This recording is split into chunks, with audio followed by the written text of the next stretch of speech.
My name is Mike Sandwick. I'm 68 years old. I was a firefighter for 40 years. I had gotten hurt. My hip, I didn't know what was wrong with it. And I'm kind of okay. And so I had gone in for something else with a SCOI doctor. And I said, hey, can you just take a look at this hip?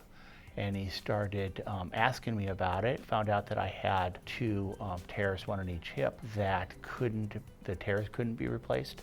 So we started this kind of venture with a hip replacement. One of the things that I've always enjoyed is like Thanksgiving. And the Thanksgiving before I had my hip replaced, I could stand up for maybe about half an hour, and then I'd have to sit down for like 20 minutes. I was taking ibuprofens more than I wanted to. I don't like those. I started becoming more and more limited. I ended up having to sit down more and more, and I started wanting to take more and more ibuprofens or whatever for some pain. And so that's how my life became.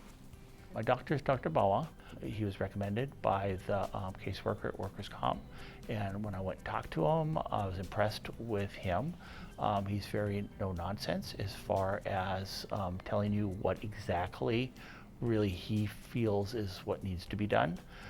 The team behind him is amazing. I've had other doctors that when you would call, maybe didn't get an answer back or whatever. I've never had that experience with SCOI. I've always gotten an answer back. I've always had somebody there to help guide me through this process.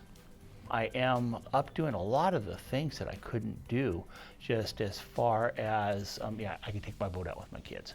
I can go for the walk with the dog. I'm getting up pain-free. I'm not being woken up in the middle of the night because I turned the wrong way and my hip woke me up. So basically I'm back to doing, I'd say, probably 99% of the things that I could do before.